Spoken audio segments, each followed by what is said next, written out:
Start. Okay, so good afternoon, everyone. So for today, the last topic would be, ano ba yung last topic kanina? The topic kanina is assessment ASML. Nakalimutan ko. Basta, we've already finished the part 1 topic of the assessment kanina. So, ang gagawin nyo na lang, we've recorded a video kanina with the 12:30 class. So make sure that you watch that. This would be the continuation of that video session. Huh? So, Yes, ma'am.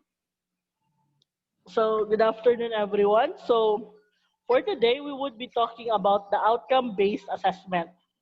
How do you do outcome-based assessment during the pandemic? Paano nga ba? This is one of the few questions na tinatanong din namin as teachers. Kasi, paano nga ba?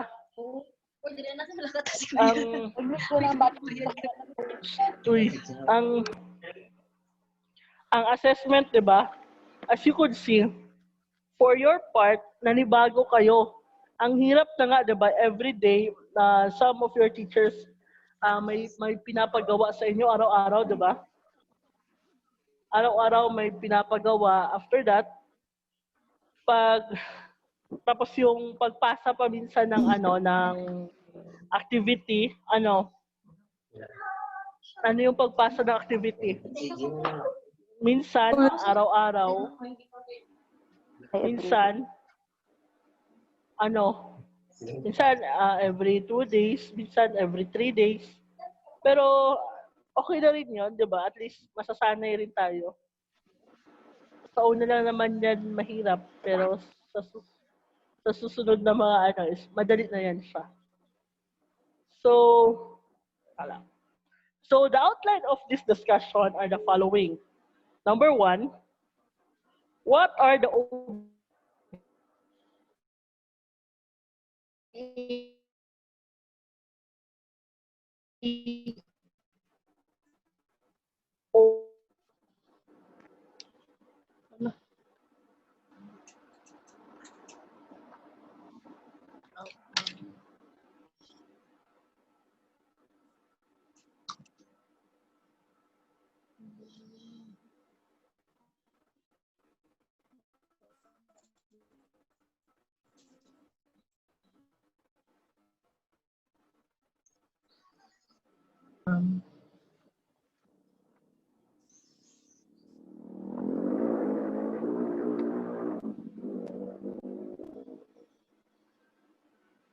Hello, ma'am.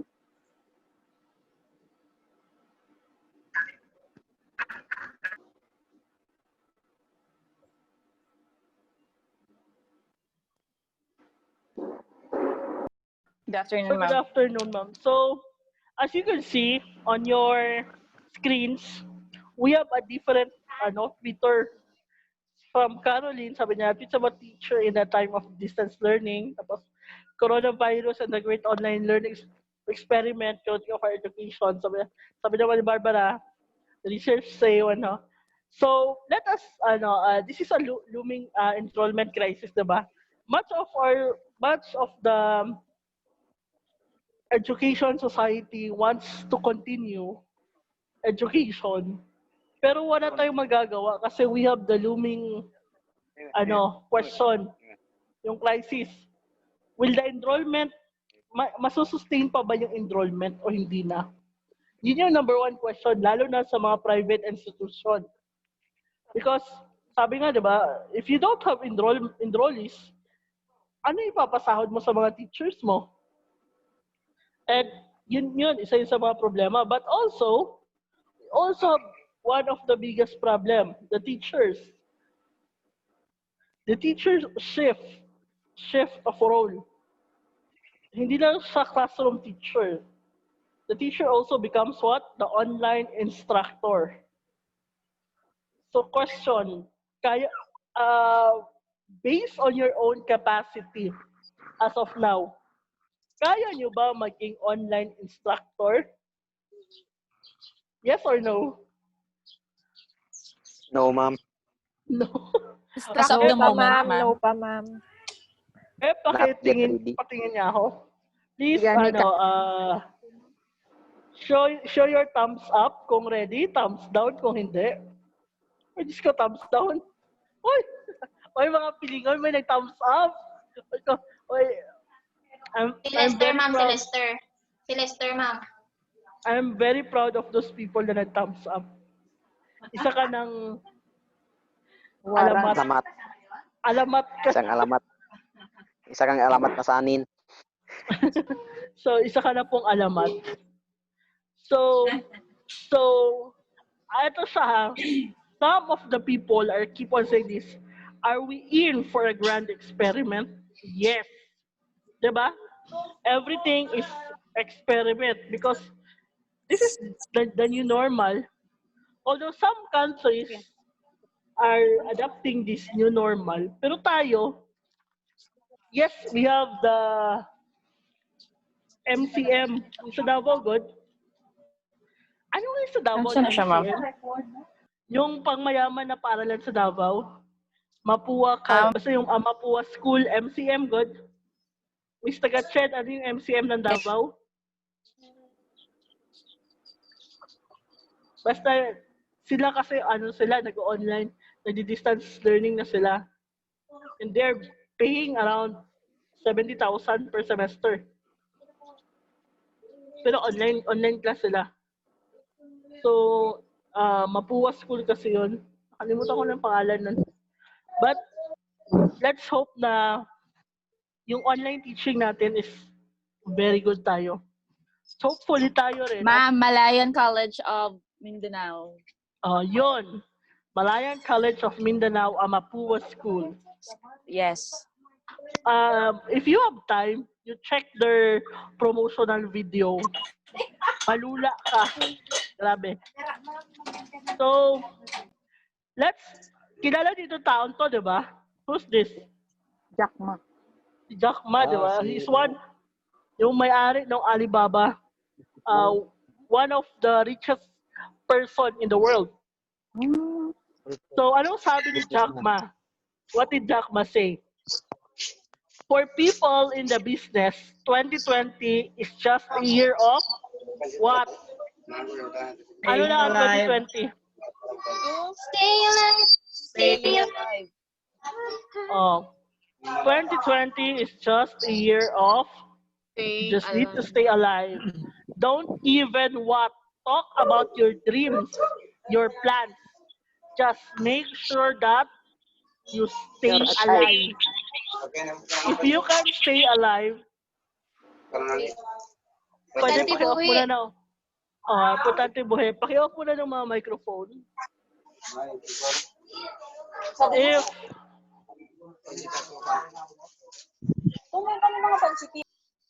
If you could stay alive, then you already have made a profit. May ginansya ka na kasi nabuhay ka. So sabi nga ni Jack Ma, please read, love, and learn. Next. Soy, subok kita, Soy. Which is na. Inya na, ma'am. So, we are really caught off guard. Tingnan nyo ha. For us to study the past, ang dami nating libro na kailangan. But today, digital platform is everything. So, sabi nga nila, when digital immigrants become suddenly digital natives. That's why, dati, some of us are really afraid of doing things.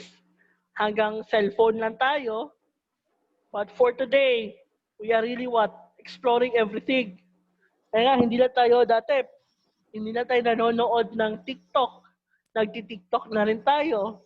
Hindi na tayo nag-video. Pero ngayon, wala tayong magawa. Kasi kailangan natin mag-online.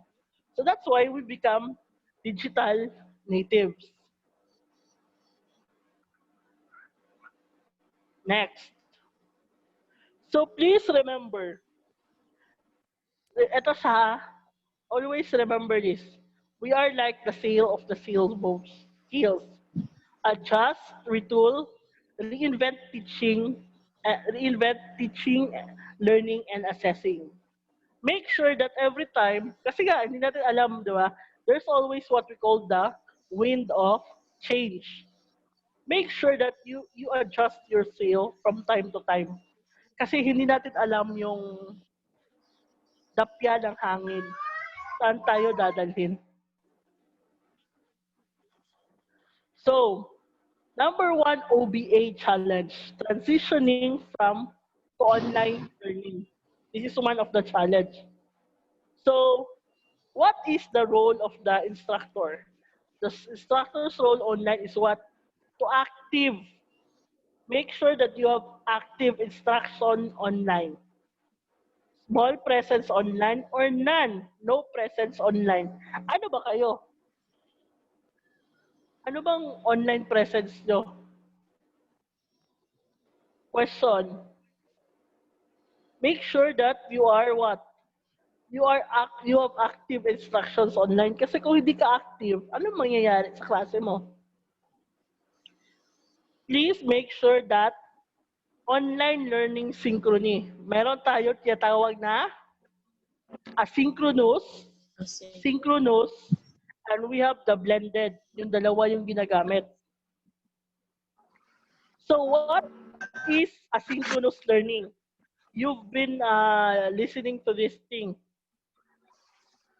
So not synchronous or concurrent time. This includes anything that is what? Pre-recorded videos to games from email exchange, discussion forums. This is simply means that you can sit down in front of computer, tablet, and mobile and start the process of learning. Next. Synchronous learning is what? Ito na siya. It is learning live trainings like webinar. Ito, ang tawag dito sa atin, ano? Ano tayo? Synchronous o asynchronous? Ibang Oy. subject, asynchronous. Ngayon, Synchronous. anong ginagawa natin ngayon? Synchronous, Ano? ma'am. Conference. Synchronous. Chat Synchronous rooms. tayo. Yes, ma'am. Synchronous tayo ngayon. Pero mamaya, pag panoorin niyo yung video ng isang klase, yun ay Asynchronous. asynchronous. Please always remember that these are useful in their own right as a way for quick interaction. Remember, hindi po lahat ng walang perfect na method. It's either synchronous or asynchronous. Ang importante dyan is the delivery of the teacher. Kuha? Wala yan sa gaano ka fast yung internet mo. It's always on the teacher factor. Kung gaano siya kagaling mag-deliver ng lesson. Next, changes in the role of online assessment. Ito talaga ang dapat nating tandaan. Number one, determine if student is ready for the new content. Nung first day of class, August 17, that was a very dreadful experience.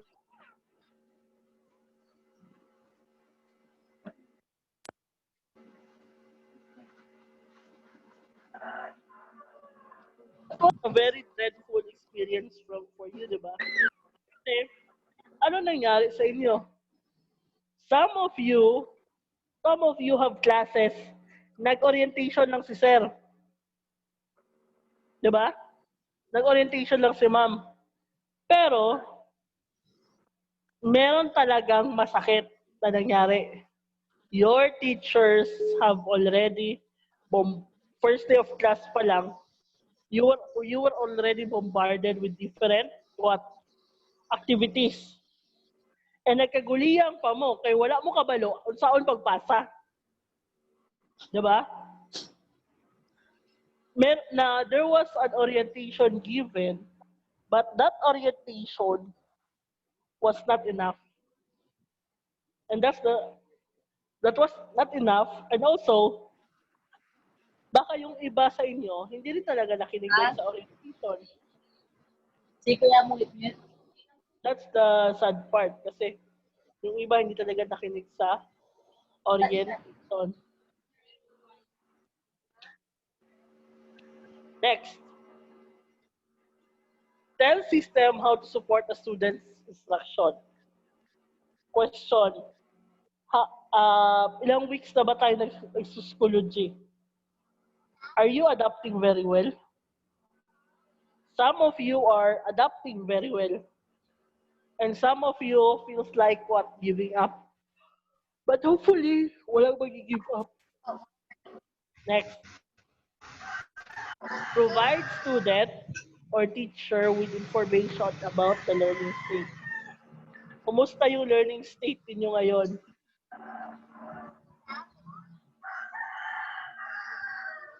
Okay ba?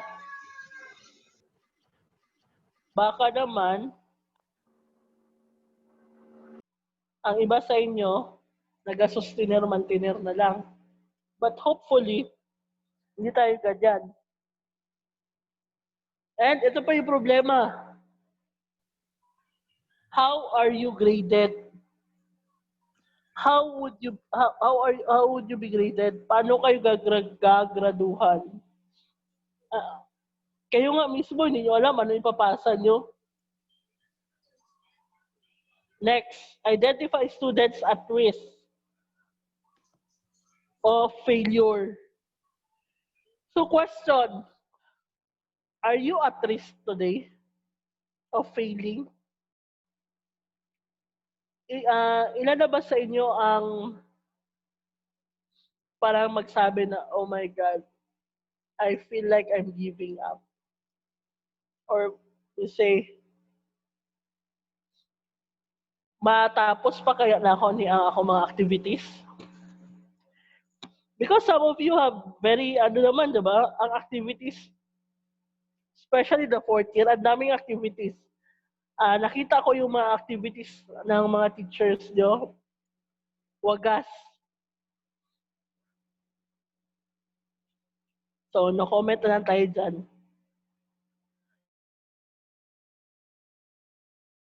Students' role online.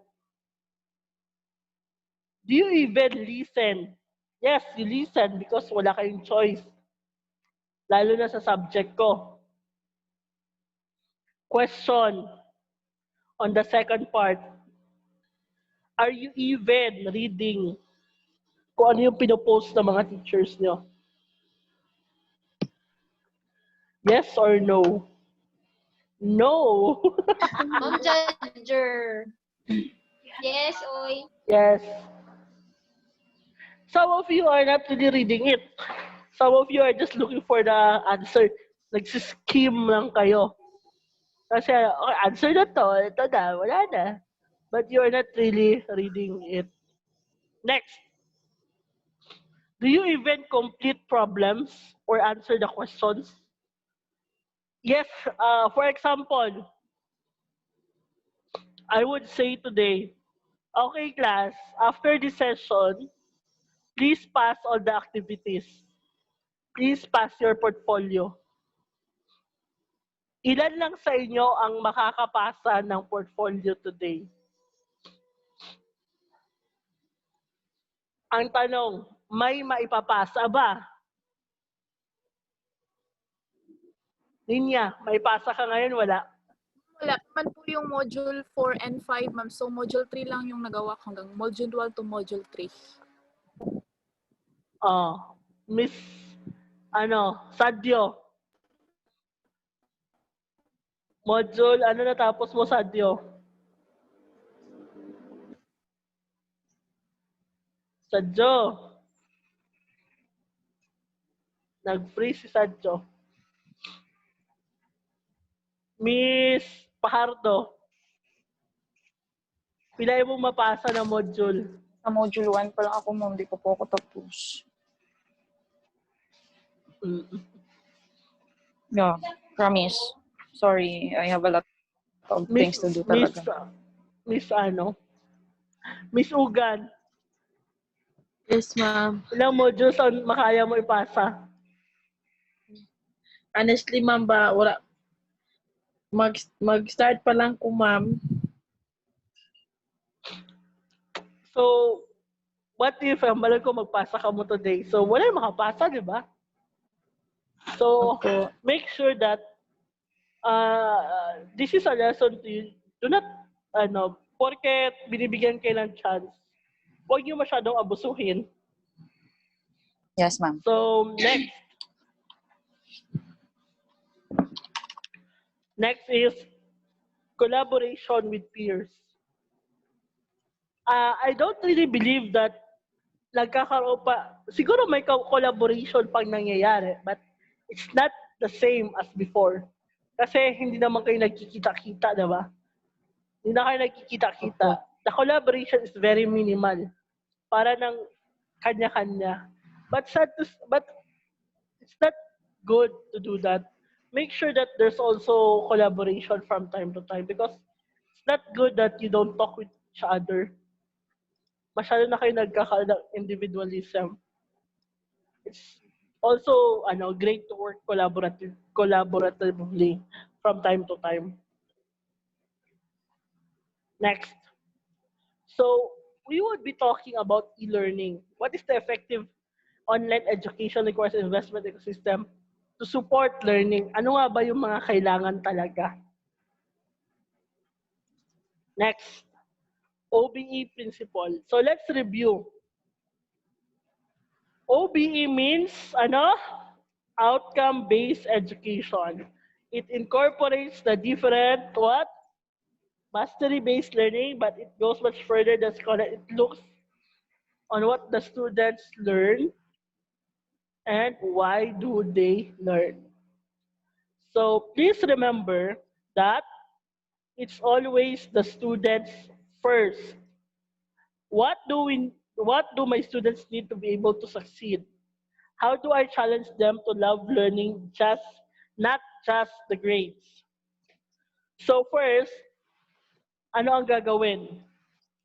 You improve the learning experience. That's why some of you, di ba doon sa discussion natin sa online, some of you are what? Ano yung sabi niyo sa akin? Ano yung sinabi niyo sa akin na gagawin natin? Ano yung sinadjust niyo? Ayo. Ma'am, Ano yung sinadjust niyo sa akin na gagawin natin? yung sa last na meeting, Sa last na argument natin. Ano yung sinadjust niyo sa akin? John Some of Lester, you ikaw yung would- nag-suggest kay ma'am. So, gini-prank mo kami, ma'am. Oo. Ano yun, Ano- John Lester? Ano yung sinadjust nyo? The one thing that you suggested was, Ma'am, bigyan mo na lang kami ng PowerPoint. Then, ano yung sabi nyo? Ma'am, bigyan mo na lang kami ng PowerPoint. Then, we would just read it. After that, we would answer. So, based dito sa number 1, itong orange na bilog, that is just basically going back to basics. Sabi nga, we need to, di ba? We need to level up our teachings. Teaching, o sa akin is teaching learner experience natin. Kayo naman is learning and teaching experience. Paano natin i-improve yung experience if bibigyan ko lang kayo ng PowerPoint? Would that experience would mean well? No. Hindi, di ba? No. So it's stupid to just give you PowerPoint. Kasi number 1, nagtanong ako sa inyo, if ever na magpapasa ako, may ipapasa kayo? Some of you would really say, no, ma'am, wala ako ipapasa. And if wala ako nag-lecture, do you think, di naman sa ano, I think mas better na maintindihan nyo pag nag-lecture ako. Di ba? So true, Kesa, ma'am. nagkanya-kanya lang kayo. Yes, ma'am. Next. Etong ano mang color to? Old rose. Greater self-esteem because they will be allowed to develop at their own pace. Online learning is about self-paced siya dapat. Self-paced siya. Dapat kung ano yung facing nyo bala, yun lang yung yun yung ina-adjust natin. Kasi hindi naman sobrahan ka powerful na. Yes, you could learn easily, but your internet will let you down. Kahit gaano ka katalino, pero yung wifi mo, dinidisappoint ka, wala pa rin. Diba? So, online learning will really test your face. But, ang importante, nag-a-adjust yung teacher doon sa face ng estudyante. Kasi alam natin, kung hindi mag-adjust yung teacher, everything would just be in chaos.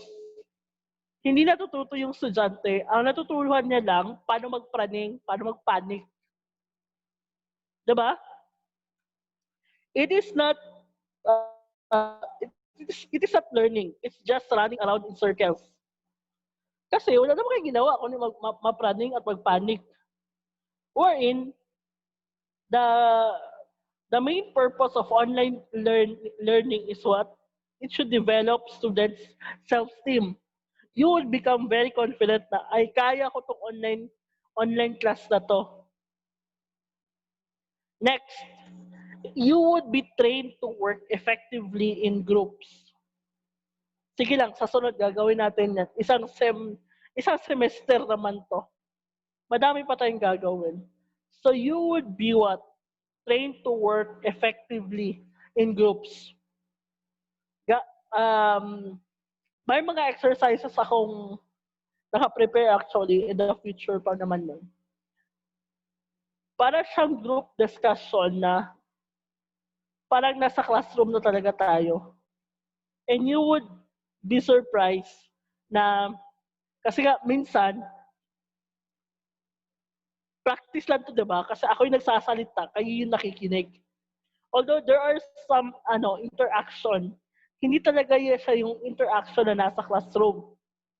But in the future, we would really try to do this na parang nasa loob lang tayo ng classroom. Yun nga lang, the platform is very different. Naka-online tayo, pero yung ambience o yung feel is parang nasa classroom tayo. So, make sure that students will be able to succeed and they would what? Love to learn, not just their grades. Hindi lang kayo maghahabol ng grado nyo. So, please remember that outcome-based assessment is not what? A one-time event. Hindi po ito siya, hindi ura-urada. It's not just a snap of a finger na alam nyo na ito kaagad. Hindi po. Dapat ito siya ay pinapractice ng mabuti.